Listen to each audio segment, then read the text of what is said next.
Welcome to Global Dispatches, a podcast about foreign policy and world affairs. I'm your host, Mark Leon Goldberg, editor of UN Dispatch. And in this show, we discuss topical global issues, have conversations with foreign affairs thought leaders and newsmakers, and give you the context you need to understand the world today. Go to globaldispatchespodcast.com to learn more. And now on with the show. My guest today, Stephanie Barrientos, is a professor of global development at the Global Development Institute at the University of Manchester. She studies the intersection between gender dynamics and trends in global trade. Her latest research examines how global sourcing by supermarkets and brands we all know are impacting gender relations and gender norms around work and jobs in the developing world. These brands more and more often rely on what is known as a global value chain to source their raw materials and bring their goods to market. Her latest research examines how these global value chains are impacting gender patterns around work and gender equality more broadly. I found this conversation to be both a great introduction to the concept of the global value chain in global trade and also the implications of global value change on both inspiring or in some cases hindering progress toward gender equality. This is some pretty new and exciting research, and I'm glad to bring it to you as part of my partnership with the Global Development Institute at the University of Manchester. Experts from the Global Development Institute discuss their research and also the pressing news of the day as it relates to global inequalities and development. If you'd like to learn more about the Global Development Institute, you can go to gdi.manchester.ac.uk. This episode is in fact the last installment of this content partnership. If you want to view all of these episodes, you can go to globaldispatchespodcast.com. They are all there. And I should say, if you are with an organization and you have content you think might be of value to the broader Global Dispatches podcast listening audience, send me a note and I would love to tell you about our content partnership opportunities. We also feature advertising on the show if you want to reach a large number of people in a short period of time with a single message and announcement, or something that you think might resonate with a Global Dispatches podcast listening audience. You can use the contact button on globaldispatchespodcast.com to get in touch with me, and I can tell you about our advertising and content partnership rates and availabilities. And now here is my conversation with Professor Stephanie Barrientos of the Global Development Institute at the University of Manchester. The book is titled Gender and Work in Global Value Chains, Capturing the Gains, ? And it will be published by Cambridge University Press in 2019, probably around the summertime. Excellent. So congratulations. And also I have many questions about your title specifically, namely, what is a global value chain? What do we mean when we say global value chain? Yeah, so this is something that many people ask particularly outside of the business world. So if you think about trade has existed for many centuries between countries, but was largely conducted between intermediaries through quite remote markets. So if you went into a shop and bought something, it was unlikely that the seller, the shop seller or the retailer would know exactly who produced it or in what circumstances it was produced. But since the 1980s, we've had rapid growth in global retail, global brands, many of them very well known, like Walmart or Nike or Gap. And these very large companies don't operate through traditional markets. They operate through global value chains which they coordinate, so that they coordinate the distribution, the production, the conditions, the quality specifications. And that also can be quite complex value chains involving multiple suppliers in multiple countries, where all the components are finally put together. And it facilitates just-in-time production. So if you go into a retailer, there's this constant flow of goods coming through the system. And it's all helped to reduce costs and produce large numbers of consumer goods at low prices. So let me ask you about a specific example. So I was in the grocery store yesterday. It's nearly Easter time. You know, I may be Jewish, but I'm not above having a Cadbury bunny this time of year. So can you maybe talk me through every step of the way from how that Cadbury bunny gets on my shelf here in the United States to wherever it began?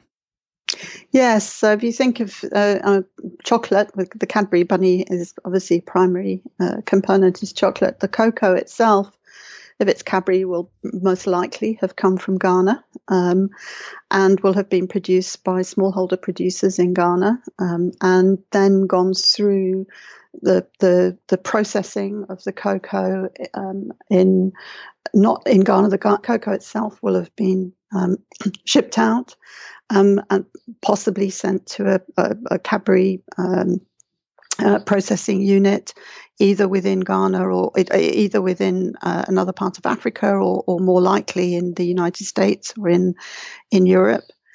There it'll be processed into chocolate and combined with the cocoa itself being processed and then combined with milk and sugar and other ingredients to produce the final chocolate. The chocolate will then be distributed through the Cadbury distribution system into the various countries where they retail the final product, which you go and buy, and that process is ongoing on a constant basis throughout the year. Obviously, the cocoa itself is only produced at certain seasons in the year, but the processing of the cocoa into different components that then make up the chocolate is a constant process. It involves other intermediaries as well, like very large cocoa processors who will also be contracted by Cadbury. But they will coordinate that process well in advance. So those bunnies didn't just turn up on the shelf randomly. The planning of when those bunnies would appear, at what price, what packaging they would have been in, etc., will all have taken place at least a year, if not longer, in advance. And it's the whole process is monitored on a just-in-time basis to keep the constant replenishment of those bunnies. Imagine if a kid went in a store just before Easter and wanting their favorite bunny, or their parents were looking for the favorite bunny and they couldn't find it. Horror.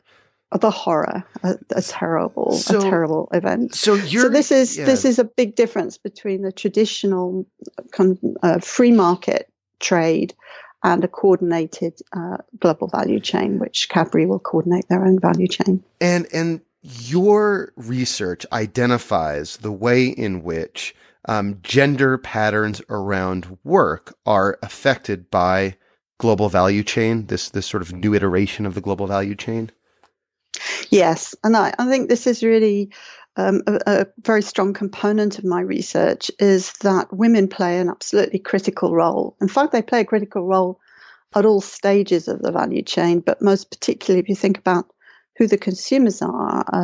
Approximately 70% of all purchases, not consumption itself, very important to differentiate, men and women eat, but women tend to do the majority of the purchases. It's estimated 70% or more of all purchases are undertaken by women.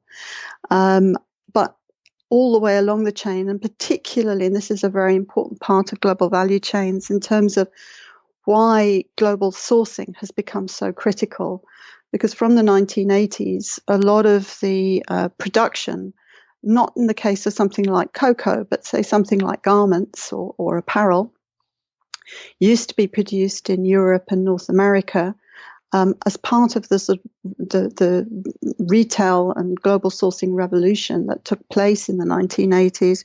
Increasingly, that global sourcing has been relocated to emerging economies, lower income economies where labor is cheaper and the labor costs are lower. And women have played a critical role in the production for many, many goods that go into global value chains, particularly apparel. Mm-hmm. So, yeah, I remember visiting a garment factory in Bangladesh maybe 10 years ago, and it was almost exclusively women. That's right. in producing and creating garments for brands that we would recognize, Gap, Tommy Bahama, and all that. Exactly. And if you think of a country like Bangladesh, this has been really quite a big transformation. 20, 30 years ago, in Bangladesh, cultural norms meant women were largely remained in the home, within their villages, and had a very limited role outside, just in the sort of public sphere, if you like, just as part of the sort of traditional norms of women's role in society. And the introduction or the expansion of garment production in Bangladesh has meant the very rapid expansion of female employment. Millions, somewhere between 3 and 4 million workers in Bangladesh garments, somewhere between 60-70% are women, and many of them come from rural villages. And this has been a big upheaval in society, but it's also meant that women now can earn incomes in their own independent basis, and it's given them a greater freedom as well. But, and there's a big but, they are very low paid. They receive a very small proportion of the final value of the garments you buy. And they still face multiple challenges. So at one level, it's been very positive for women. At another level, it still remains very challenging, and they face many difficulties, as Bangladesh Garments has illustrated in terms of the various crises that have been there over the number of years. Yeah, I mean, I remember just seeing sort of two kind of striking images still stick in my mind from that visit to the Bangladeshi garment factory. One is just the number of people waiting to get in to work, and also the number of people applying for jobs is one, just a striking amount of women. And then once inside, the really almost like depressing feel inside the place, and how everyone looked just like not that happy at all to be there. Like clearly they were earning very little wage. The work was very hard, and it was just sort of, it was like gloomy almost inside there. Yes, no, that's right. And there's been a lot of issues, particularly if you probably you might not have looked at it closely, but if you had looked closely, you would have found that the vast majority of the management and the supervisors were all male, Mm-hmm, yep. and that the women were doing all the very low wage, labor intensive work under their supervision, and there are sort of traditional norms which keep women sort of down, if you like, in that subordinate position.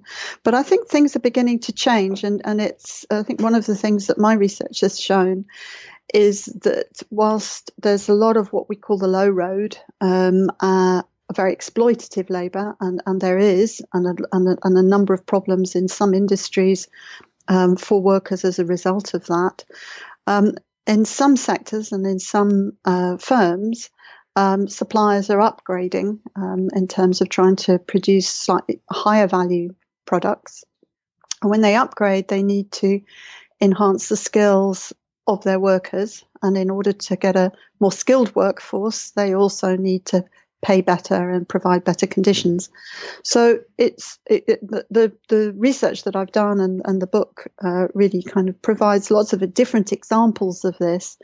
In most sectors, you can find both very exploitative conditions where workers are very downtrodden, but you can also find examples where the reverse, at least there is movement towards better conditions and better outcomes for women workers and raising their skills.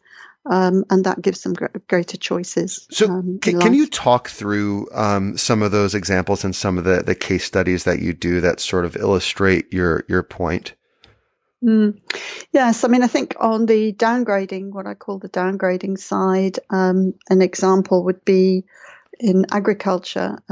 Women have long played a key role in agriculture, particularly as seasonal workers, and in Africa, Asia, in Europe and North America as well. So in pretty well every country, women have been brought in at the height of the season.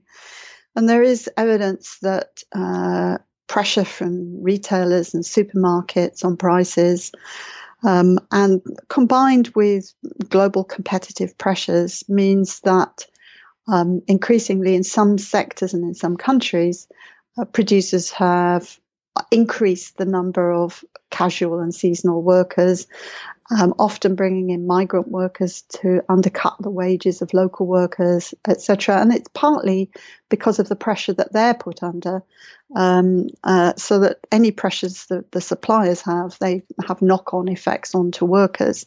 So there you've got a very clear examples of downgrading where workers now have less security, they have lower wages, they face difficulties simply maintaining their families, and the wages they have are not sufficient for a living wage. But in contrast, you also got examples, and a good example would be the Kenya flour industry. And there are individual examples, certainly from garments as well, where suppliers or buyers initially have been put under pressure by civil society campaigns. The civil society campaigns, trade union and NGOs have played an important role in pressurizing buyers to ensure that conditions are better for workers in their supply chain, and where those kinds of pressures have really come through. So Kenya Flowers is an example where there were big campaigns in Kenya and externally throughout the 2000s. But slowly, the bigger flour growers, not all of them, but the bigger flour growers, the more progressive, if you like, began to improve conditions for women workers. 70% of workers are female in flour production, gave them more secure contracts, reduced on the ability of male supervisors to harass women workers, which had been quite common previously. More and more women then became supervisors themselves. They got better training. They had access to gender committees. As they got better training, women started to move up within the leading companies.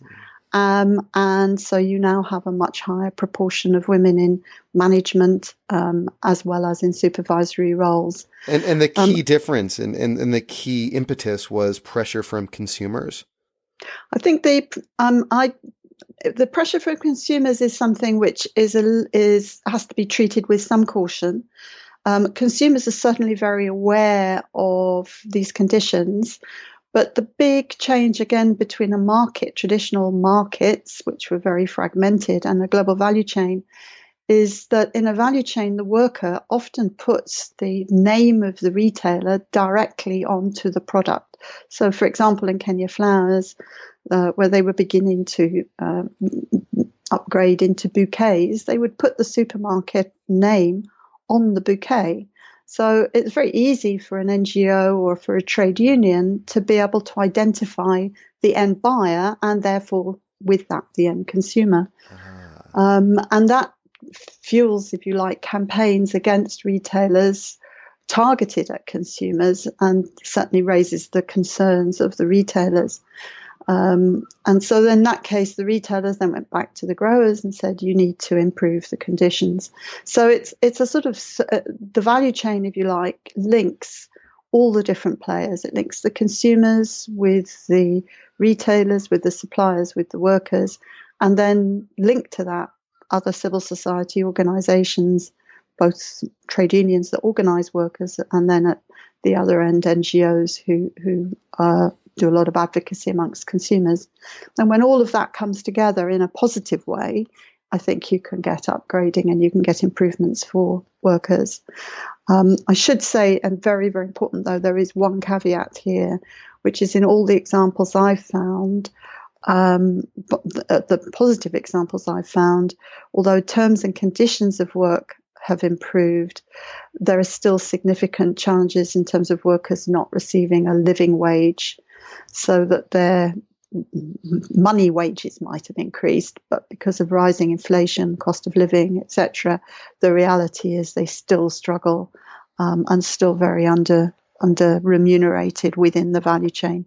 If you think of the billions of dollars that gets generated in these value chains.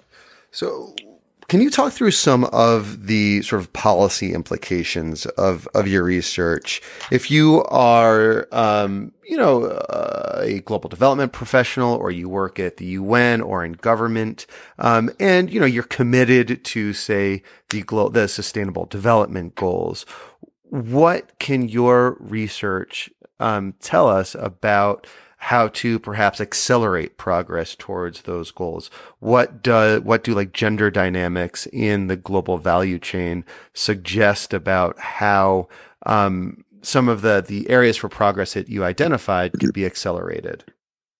Yes. No, I think very importantly, if you think from a policy perspective, in the 1980s, there was a strong pressure on many countries to open up to free trade and to produce to provide low wages as a means of attracting buyers and investment into their countries.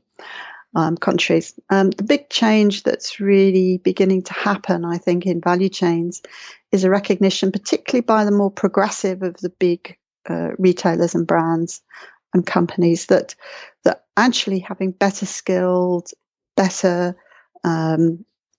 supported workers and smallholder producers as well in your value chain gives you a much more resilient value chain, a more sustainable value chain. You're going to be able to deal with other issues such as climate change, environmental changes, etc. much better if you've got a better informed, better committed, better skilled workforce. So companies are beginning to recognize that. Can you name a name? Like, what's a good company that's an exemplar here? Well, companies that are really at the lead, ironically, are companies like Nike and Gap, who were under a lot of pressure in the 2000s, late 1990s through to the 2000s, and really, I would argue, turned a corner in terms of promoting upgrading within their value chains. They still come under pressure, but certainly in those types of leading brands have really worked hard to improve conditions. If you take you mentioned Cadbury early, Cadbury and under Mondelez now, owned by Mondelez, set up a big initiative called Cocoa Life, which is really aimed at supporting smallholder producers. And within all of those three, they've all got on their radar, they have the need to promote gender equality and enhance the well-being of women that are in their supply chains. But I think what all the companies that are active, Unilever is another company that's been very active in this field, working closely with Oxfam and others. But I think what all of the companies realize is they can't do it on their own. And don't forget, also for many of these companies, Asia and Africa and Latin America, they're a new emerging market. So this is where they want to sell as well as buy. But they can't upgrade and they can't improve conditions on their own. And that they have to work with other actors, civil society, particularly NGOs and unions, but also very importantly, the recognition now they need to work with governments in the countries in which they source and in which they sell, and that they need to work with bigger agencies that can link these different actors together, that can link the private sector with civil society, with governments. And I think that recognition has been slow to dawn, but is increasingly there. And this is the SDGs, the advancement of the SDGs, which apply to both the global north and the global south now, is helping to really solidify that recognition of the linkages between social, economic, and environmental development. And the important aspect of the global value chains is that companies, these big brands and retailers, if you can get them involved and get them actively working with others, they have a lot of leverage in the sourcing countries from which they buy, and that collectively at all the different levels of the value chain, you can help to uplift, if you like, and with that, as far as I'm concerned, can only be done if you're promoting gender equality at the same time. It has to be done on an equitable basis, and I see a lot of hope in or potential for that to agenda to be moved forward. So collaboration, I think, is the big word. Alliances, but working all the way through the value chain and bringing the commercial dimension in with the social and the environmental. Well, Stephanie, thank you so much. This was fascinating, and look forward to your book when it's published later this year. Okay, thank you very much. All right, thank you all for listening. Thank you to Professor Stephanie Barrientos. That was great. And a huge thank you to the University of Manchester's Global Development Institute for this content partnership, which now comes to a conclusion, but I'm very sort of proud of the content we were able to put together. I thought the episodes around this content partnership were really interesting and informative, and kind of highlighted some interesting research on global development that deserves to be highlighted. So thank you to the good folks at the Global Development Institute. If you are with an organization or an institution and you would like to partner around a series of episodes to showcase the expertise of people in your network or bring some interesting research and ideas to the Global Dispatches podcast listening audience, please send me a note. You can do so using the contact button on globaldispatchespodcast.com. I'd love to tell you about the rates and availability of these kinds of series. All right, see you later. Bye.